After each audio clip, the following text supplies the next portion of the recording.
Kaieteur Radio, keeping you informed. Demerara and Essequibo 99.1 FM. Berbice 99.5 FM. Kaieteur Radio.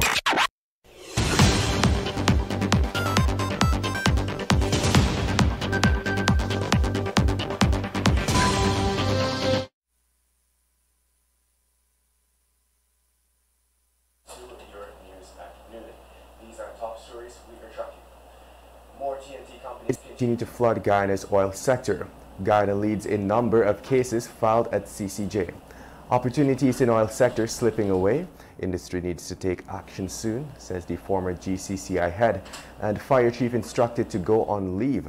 Murder suspect's girlfriend arrested with illegal gun, and manager and sales rep tied up and robbed by gunmen at warehouse.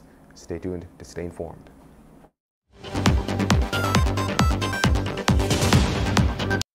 Guyana is now a full-fledged oil-producing nation. But how much do you know about this valuable yet finite resource?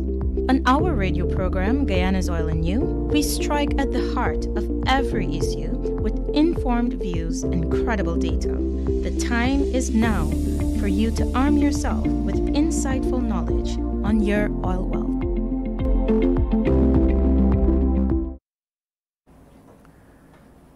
And now for the news in detail. With ExxonMobil intent on the rapid development of the Stabroek Block oil resources, more Trinidadian companies with years of experience in the industry and access to capital continue to flood these shores to compete with Guyanese firms for the explosion of opportunities to come. In fact, several Trinidadian companies recently applied to the EPA for permission to set up a local base. These companies include Weatherford, United Independent Petroleum Marketing Company Limited, Vista Trading and Logistics, and Non-Destructive Testers Limited. As Trinidadian companies continue to position themselves for procurement opportunities in Guyana's oil sector, as well as for the benefits of the spill-off effects, local companies have lamented the need for a local content policy and accompanying legislation. Meanwhile, former head of the Georgetown Chamber of Commerce and Industry and the Private Sector Commission, Nicholas Dagu Boyer, is of the firm conviction that opportunities in the oil sector will continue to slip by local businesses unless urgent action is taken to protect their interest. The businessman said he has noticed and received a number of complaints regarding local content in Guyana's budding oil industry, particularly in the area of transportation. In light of this, he posited that action must be taken while the government continues efforts to complete its local content policy and accompanying legislation. And moving on, Guyana is leading in the number of appeal cases filed in the Caribbean Court of Justice. Reviews of the data compiled in annual reports of the CCJ points to a significantly higher number of matters from Guyana being taken to the CCJ on appeal than any other CARICOM nation. Guyana is among 4 Caribbean territories which subscribe to the Trinidad-based facility as their final appeal court. Since its establishment in 2001, the CCJ has had more appeal cases from Guyana when compared to other 3 territories, Barbados, Belize, and Dominica. A review of the annual reports presented by the CCJ has shown that Guyanese cases continue to dominate appeals to the CCJ for more than 5 years. It is understood that of the 55 hearings conducted in fully virtual courtrooms, at least 18 appeal cases were heard from Guyana. In other news, Guyana's Fire Chief Kalamadine Edu has been sent on leave days after the head of state, Dr. Irfan Ali, had criticized the Guyana Fire Service following Saturday's massive fire that destroyed the Bergdam police station. Edu said that he will be proceeding on a 21-day vacation leave. The move to send Edu on accumulated leave was first made known by Minister of Home Affairs Robeson Ben. Following the inferno, politicians from both sides of the political divide, including persons who were on the ground when the fire erupted, opined that GFS could have done much better to contain the devastating blaze. At the scene, we were told by some officers that firefighters took some 20 to 30 minutes to respond to the fire. You're listening to Kaieteur Radio 99.1 and 99.5 FM. This is your news at noon. We will return after the break.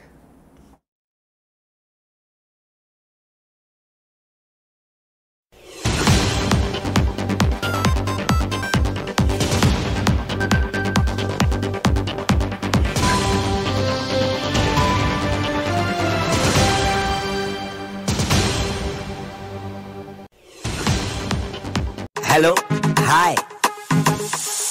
Let me show you something lit.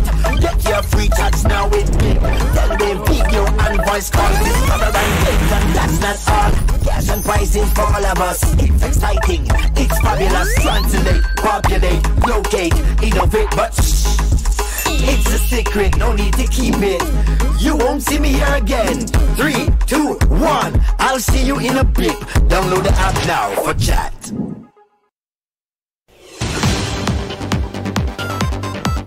Welcome back. Let us continue with the news. A 29-year-old nurse was arrested on Monday for the possession of an illegal firearm. According to police, the incident took place around 16 hours 45 at B-Field, Sophia. Police, acting on information received, dispatched a party of officers to a home in B-Field in search of a murder suspect, 34-year-old Romario Hudson, who is wanted by the police. After making contact with a 29-year-old woman who claimed to be his girlfriend, a search was conducted in her home, but nothing of evidential value was discovered. However, a search conducted in the yard led to the discovery of a black haversack under a tree. When it was opened up, an Intratec Beretta handgun with 1 magazine and 2 live millimeter rounds were found. And now let's tell you, a manager and a sales representative were both tied up and robbed by 4 armed bandits on Monday at a warehouse. According to the police report on the incident, the manager, a 53-year-old man, and the sales representative, a 36-year-old man, were at the time in a warehouse owned by China Trading at Durban Backlands, Georgetown, along with 2 other workers at around 15 hours 40, when 4 unidentifiable men, 2 who were armed with handguns, entered. The gunmen brandished their firearms at the victims and tied them up, and other workers' hands with shoelaces, and relieved the 2 men of 2 cellular phones, one valued $160,000 and the other one valued $240,000. The bandits made good their escape in a silver car in the same western direction which they had come from. An alarm was raised and the other workers went to the victims' assistance. Investigations are currently ongoing. The Ministry of Health yesterday announced that 4 more persons who contracted COVID-19 have died. As a result of this, Guyana's COVID-19 death toll has moved to 807. The country's latest fatalities are that of 4 unvaccinated persons who all died on Monday while receiving treatment at a medical facility. 115 new infections were recorded, bringing the total number of confirmed cases to 32,701.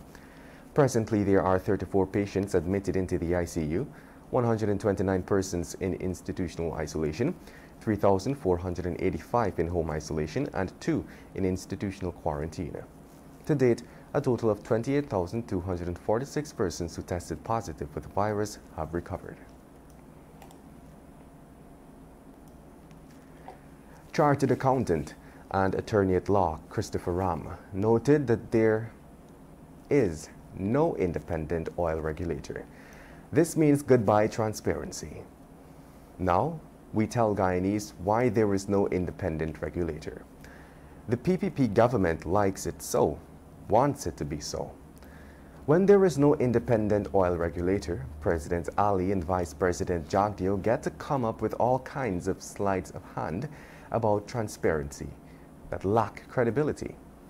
Quite frankly, what Guyana has been hearing about transparency is nothing but utter stupidity. With that, we've come to the end of today's News at Noon. I'm Kevin Smith. Thank you for listening. Want value for your advertising dollar? Then place your ads on Kaieteur Radio's Newscasts. Streamed live on 6 different mediums, reaching hundreds of thousands. Advertise today and watch your dollar grow. call us on 225-8465 or 226-8210 today.